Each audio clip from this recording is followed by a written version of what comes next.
Hello, everyone. This is Eric Jonason. Just to let you know, we'll get going here in just a quick second. Going to leave another number of seconds. Make sure any last minute attendees sign in.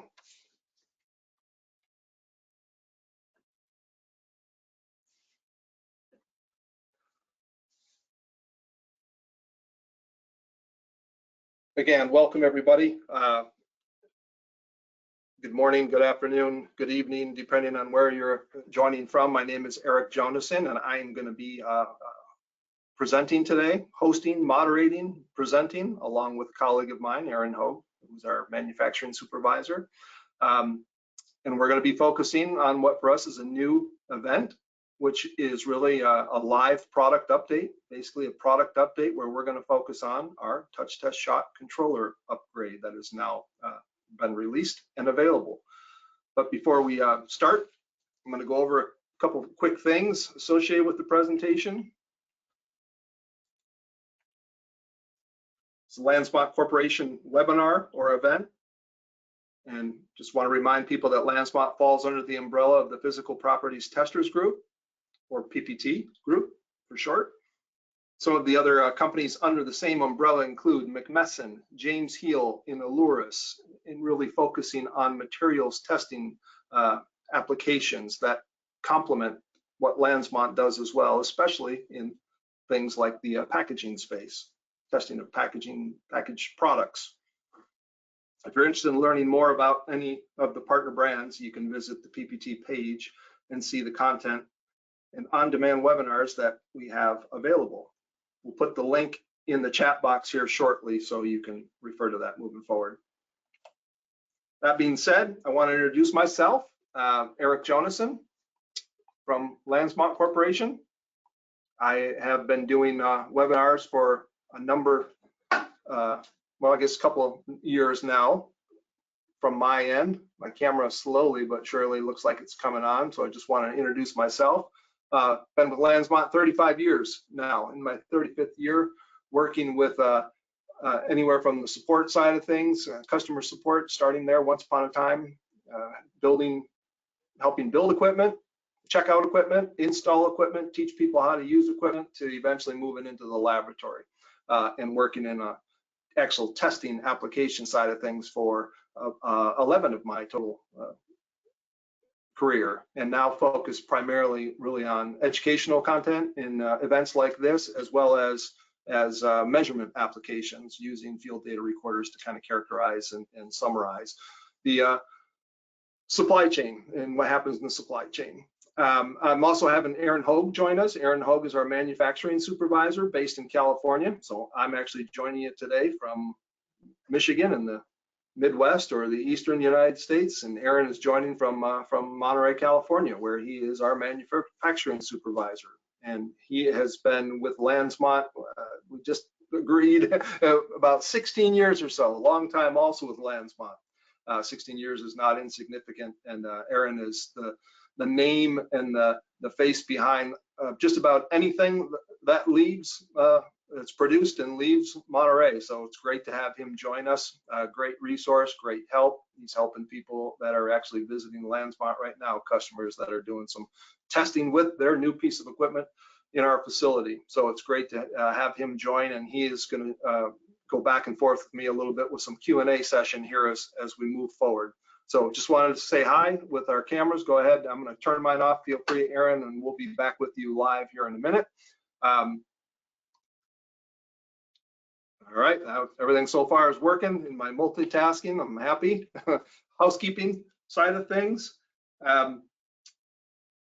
Feel free to ask questions, right? That's what this is really about for the most part. When we get to that is a Q&A session. I'm going to go back and forth asking some questions myself of Aaron, but we welcome any questions from any of the folks that are participating. So feel free to ask questions. You can use the question box, the chat, basically, to enter anything you want, and we'll try to address that when we get to that point of the webinar or the session.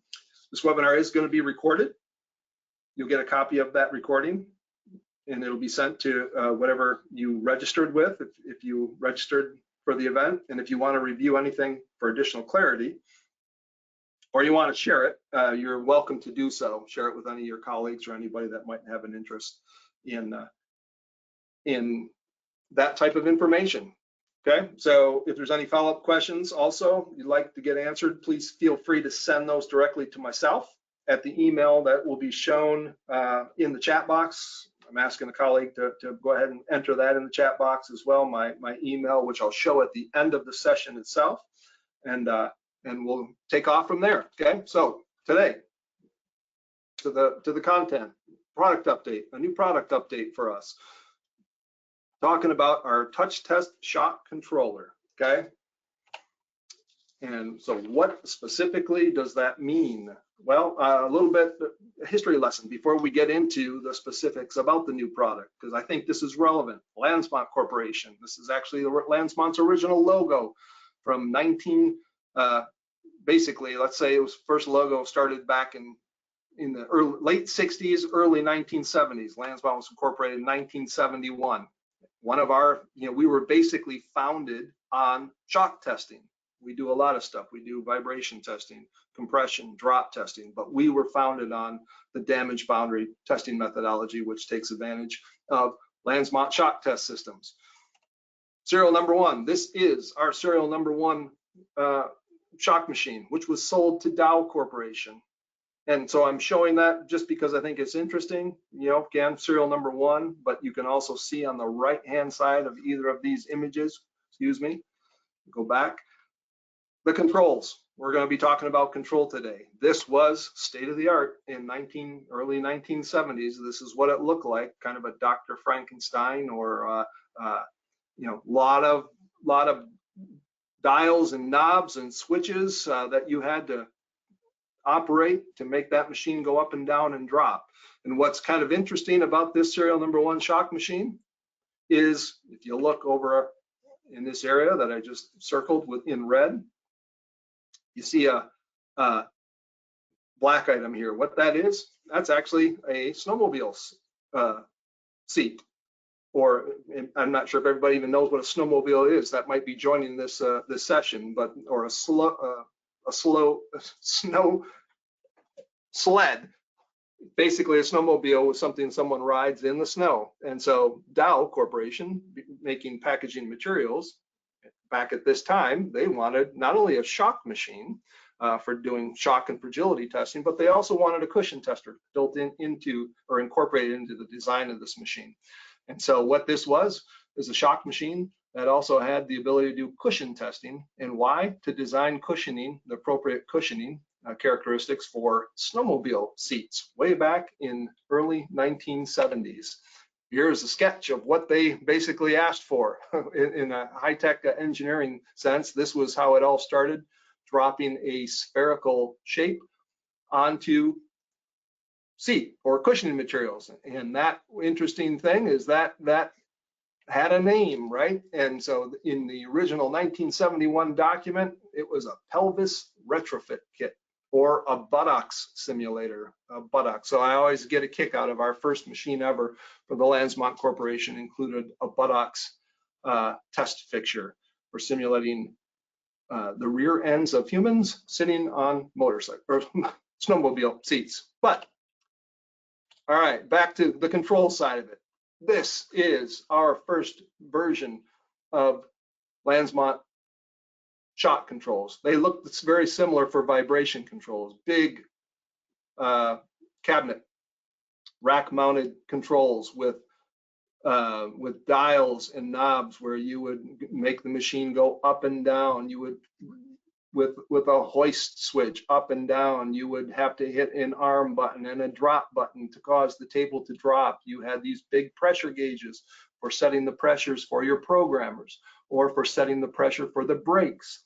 You had an oscilloscope that was used for acquiring the data from accelerometers that were connected to the backside of these charge amplifiers. So you would basically acquire data and look at that data and quantify, and characterize your shock pulses generated from your machine on that oscilloscope. And these were state of the art once upon a time. These are version one, what we called white panel controls, which then morphed in the early 1980s, mid 1980s, into something that we called Opus controls. So they took a little bit more modern look and feel, still rack mounted in cabinets, individual control panels for machine control and for pressure control. That's what this is.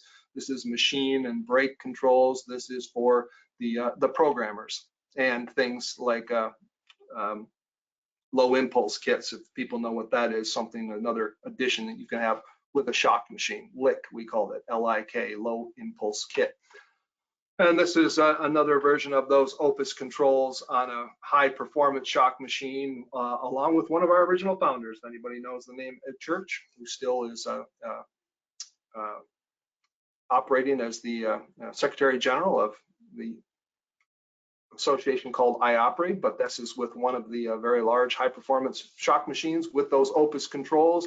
And this is a picture of me, just to say, even myself, back in 1989, when I was just a rookie at Lansmont, standing on top of a shock machine with a coworker as we were setting up and checking out a shock machine. But if you look over on the right hand side, you see Opus controls. So these are the Opus controls. I came into the company in the late 1980s when these controls were relatively new, and gee whiz.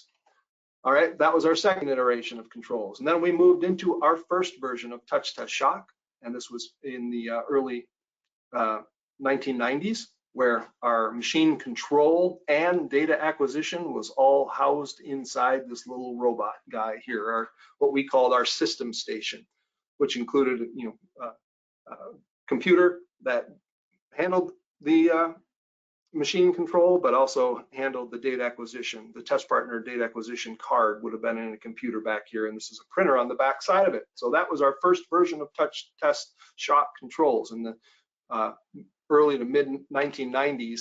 And then this is what most people that would have since, I'm going to say the mid 2000s. This is our TouchTest Shock 2 controller. Basically, so you've seen, we've gone from very large rack-mounted system controls to something that's kind of buried in this system station to something now that looks like this, and which also leads us to what we're here to talk about today, which is new, which is our current, new version of TouchTest Shock PLC controls. So this is what we're here to talk about today. And PLC, for what that's worth, is that stands for programmable logic controllers. So a PLC is a programmable computing device.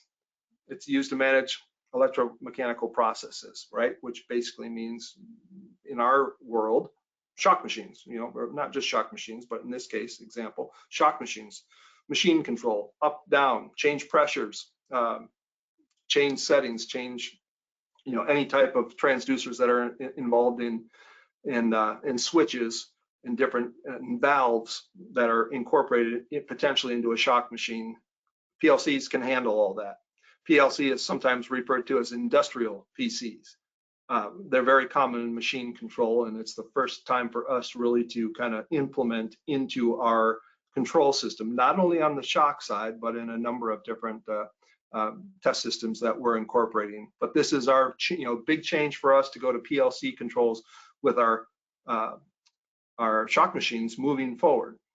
And what's good to know is that these controls are now part of any new Lansmont shock machine that we build and deliver, but they're also backwards compatible. Okay, so the next generation of TouchTest Shock controller can seamlessly integrate with existing shock machines, as well as test partner data acquisition systems. So that helps kind of give comfort. It should help give comfort, some things to talk about, to anybody with older Lansmont shock machines. What's the point of even showing the first shock machine from Dow back in the early 1970s is that they're big, robust test systems, and they don't, for better or for worse, they don't normally wear out the physical machines themselves. So they live on and on, including that very machine, which is still exists and is still functional. And so we, you know, although that's a great thing from the machine hardware side, controls can change, right? Or the ability to access things that are incorporated in the controls, whether valves change, electronics change, circuit boards that you're using in the controllers. There's a much more, you know, likely that you could deal with issues associated with the controls than you do with the machines. How do we keep, you know, what can we do to keep those older test systems functional and operational as we look to iterate on our controllers themselves? So we're going to talk about this today a little bit, you know, and that's why I'm asking Aaron to join in a little bit of discussion. I'm going to ask him some questions, but, you know, talk about the key features of the cutting edge technology, the new, more accurate sensors, some different opportunities with the user interface, not only with the HMI, but also computer integration, you know, that you could have do control either with this controller that you see on your screen, or also with a computer that's set close by to do machine control, and deal with the backward compatibility. So we're going to, instead of me reading through all these bullet items, this is something that's you know, part of our literature that we'll have available on our website and to anybody that's interested in what's involved here. But at this point, I'm going to go ahead and move on to what I'm calling questions with Aaron. So I'm going to turn my camera back on and ask Aaron to do the same thing. Oh, he's already there. He beat me to the punch. Good for you. I'm juggling mouse clicks and papers and cameras on my end, and I feel like I'm doing all right. So anyway, let's move forward, Aaron.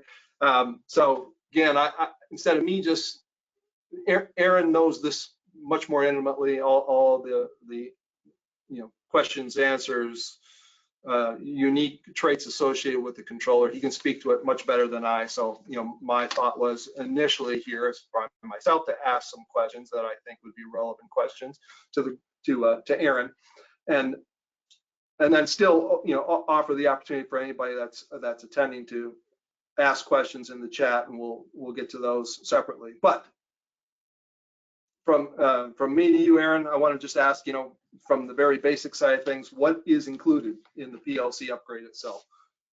What do people get who, if they were entertaining the purchase of one of these? Well, with this, you get obviously a little more reliable system with the PLC-based controls, and you get the updated handheld screen. So anybody that's run a BL7800 control know there's a little bit of a lag time between button presses with the old PCB boards. With this, a lot more smoother operation. Things have moved around a little bit to where now you can access pressures from the home screen rather than digging into configuration menus and setting that, and along with resetting 0, which is always an important function. So a little bit smoother operation.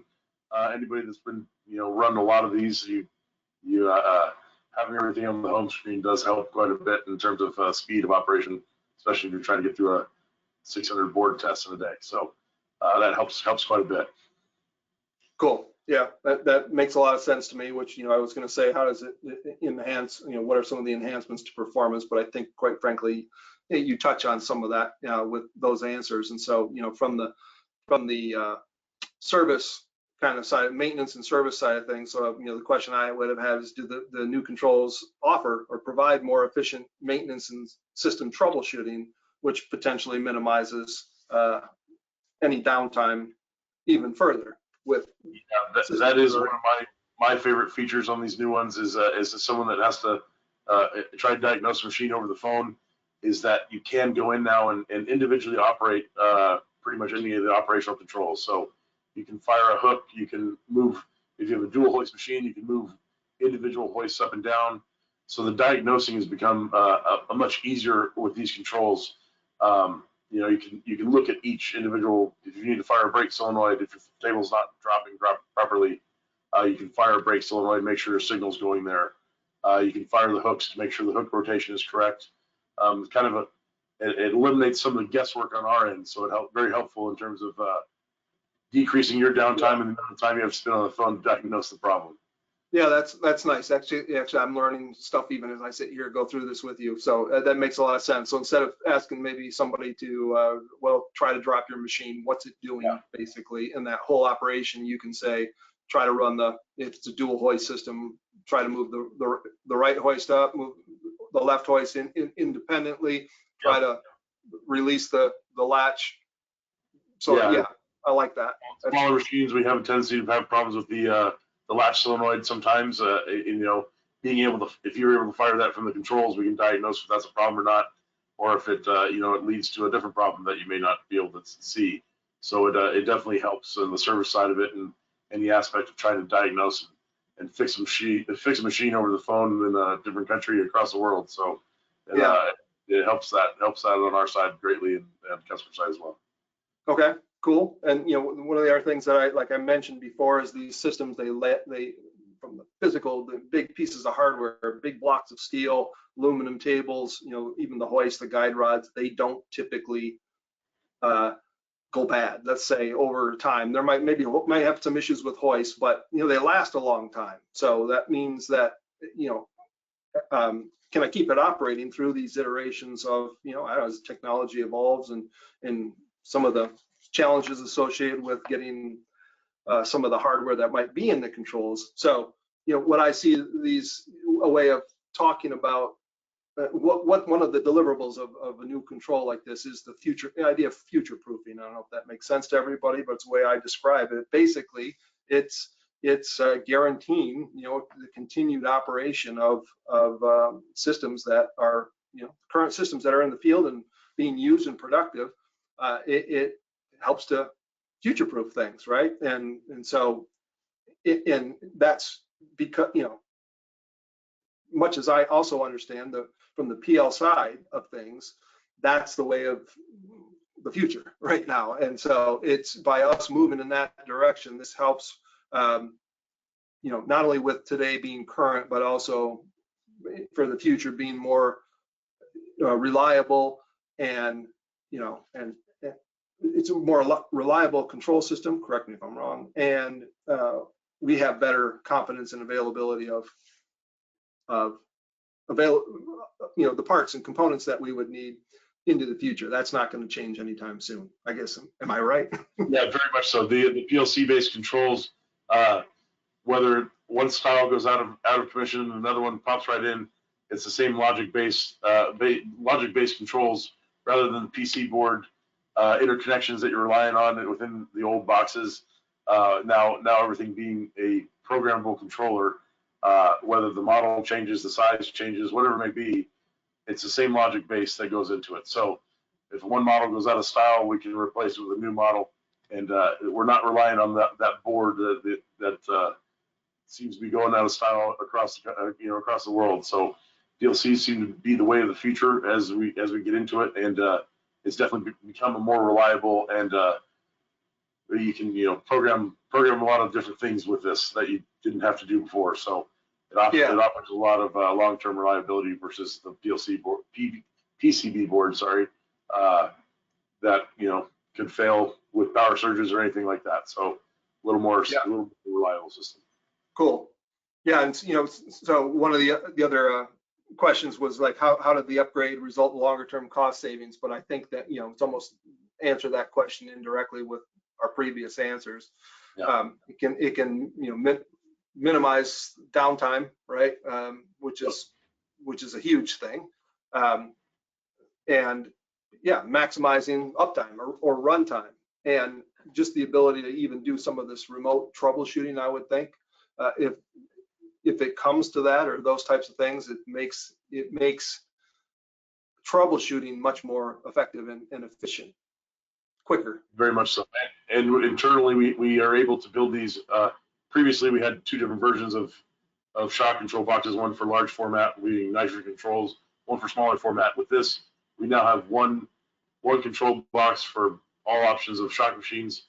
So if worst case scenario, if everything goes down, we're not able to diagnose in the field, we have systems on the shelf that we can that are pretty readily available, that kind of helps everybody across the board in terms of being able to mitigate your downtime as needed.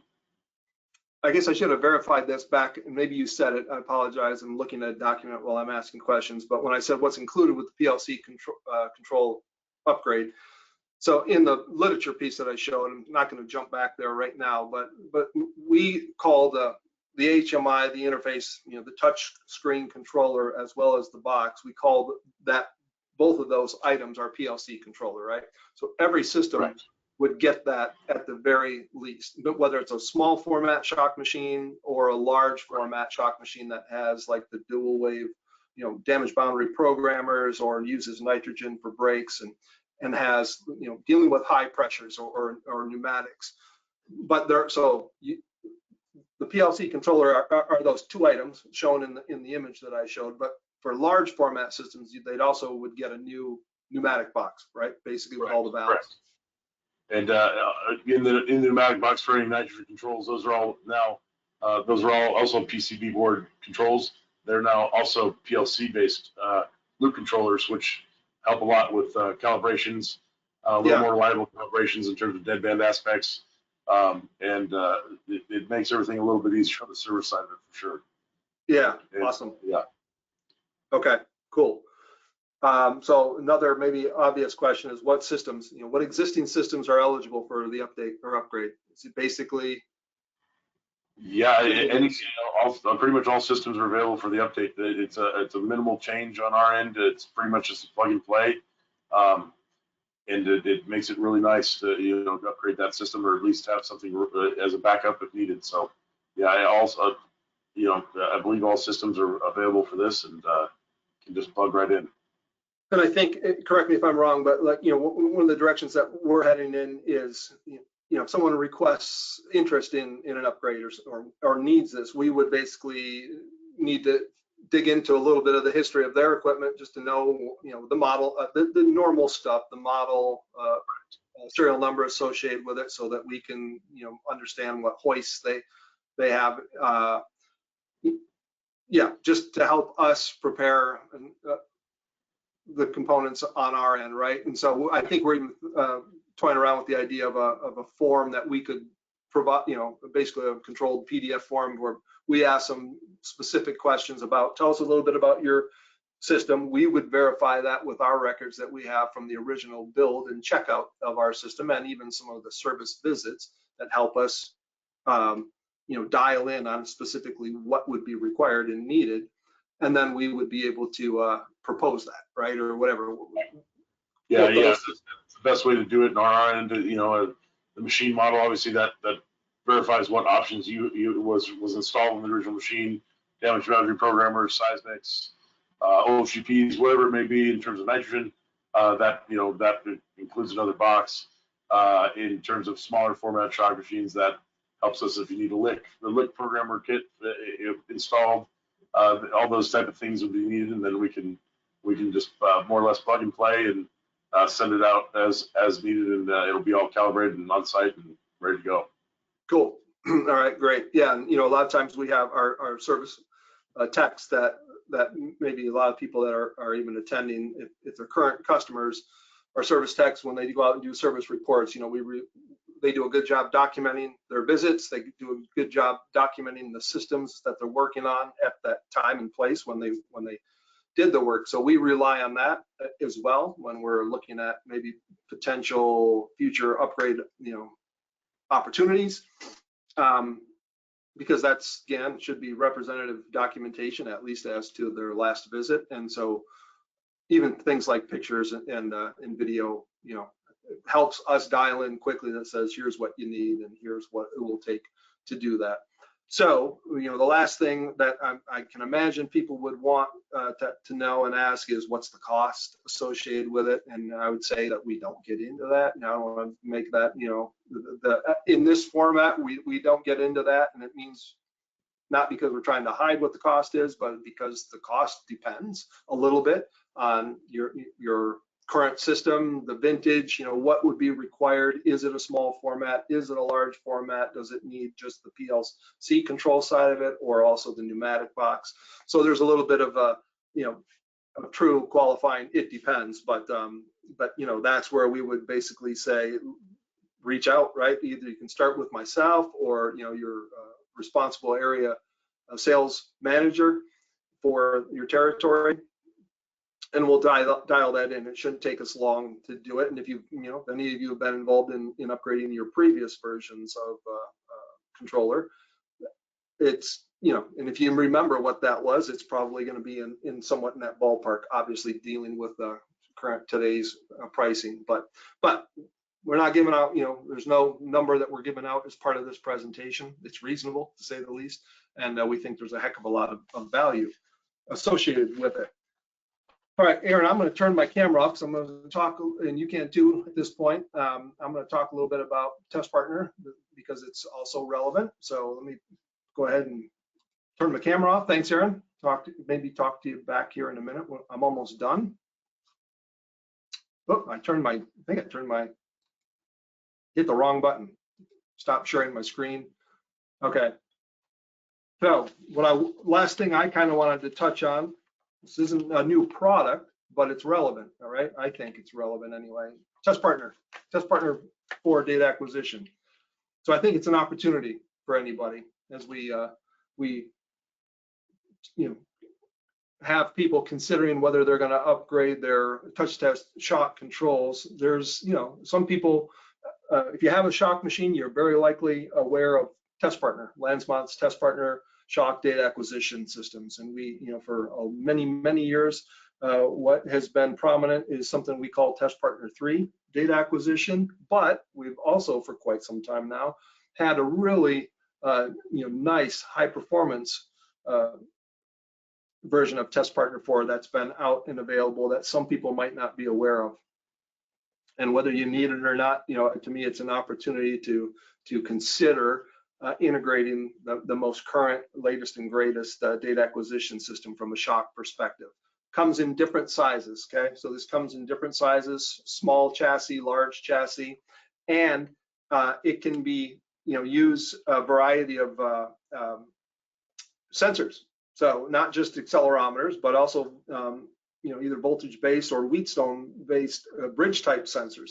And what that means is, normally for high G shock measurements, it might be a ICP-based accelerometer that can handle these tens of thousands of Gs, very high frequency, short duration. But sometimes you need DC response sensors for very long duration, more static acceleration, depending on if you have damaged boundary programmers or you have horizontal test systems, shock machines of some sort where it's a long duration. These Test Partner systems can handle either types of those sensors. And depending on, if it's a large format or chassis or the small chassis, the large chassis can actually handle both within one chassis.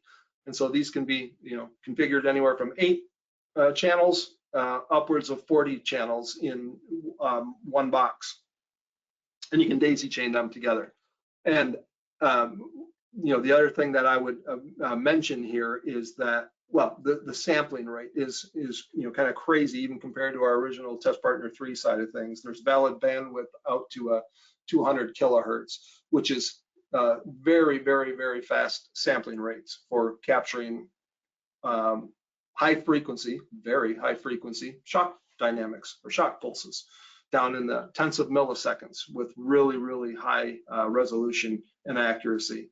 So this is really, for measuring shock impacts, but also things like pyroshock or blast impacts where you really need that ability to measure the high frequency shock pulses. I'm not showing a high frequency shock pulse in the screen capture down in the bottom right. That's actually a long duration trapezoidal type of an event that was measured, which is perfectly fine. And what I'm trying to show with the screen capture there is that the difference also with the Test Partner 4 is not just the improved hardware capabilities, but also the software side of things, which really now has a feel more of dealing with things in terms of test sessions or databases. So, Test Partner 3, you would acquire data one event at a time, and if you wanted to print or save those events, you would have to do that one at a time. Test Partner 4 has a different, software architecture that's data-based.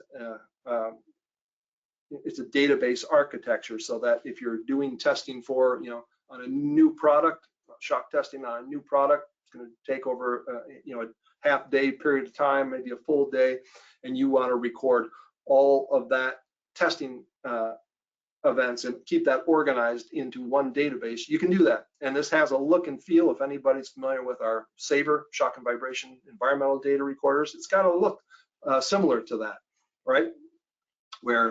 And I'll show you a short video here in a little bit, but what that looks like. And this is a very long duration event that I'm showing in this window here. This is actually a very high G short duration event. And what do I mean by that? Well, that full left to right time history is 2 seconds in this example. It's a shock event or an impact event that their whole recording window is over 2 seconds. This is a shock event from test partner 4 that has a 5 millisecond total recording window, and the actual event occurred over a half a millisecond. So this is a 2500G, 2600G half millisecond shock pulse. And again, the idea here is that you really need a different level of sampling for all these people that are doing product testing, component testing, hardware reliability testing, where they're pushing the performance of, say, shock machines to do things down in the tenths of milliseconds. You really need high-speed data acquisition to be able to fully accurately characterize those events. So test partner 4 gives you that ability. And this is just a quick little video, not expecting anybody to see the detail here because I realize it's small, but the idea of individual test sessions with numbers of shock events, you can see them changing over on the top right, the windows, the time history changing associated with which event I'm highlighted on. Similar data analysis capabilities for characterizing square wave waveforms, event duration, delta V. And the other thing here is unique ways now, or more powerful ways of reporting on that database information. So on all those summary events that you might have as part of a test session, I can now create test reports that reflect the summary of all that testing that occurred in a test session. So it's just a much more organized way of keeping or providing access to that data, as well as the summaries of that data. And this is just showing the system in operation, showing how it also is, can work with TouchTest controls to do automated or constant triggering.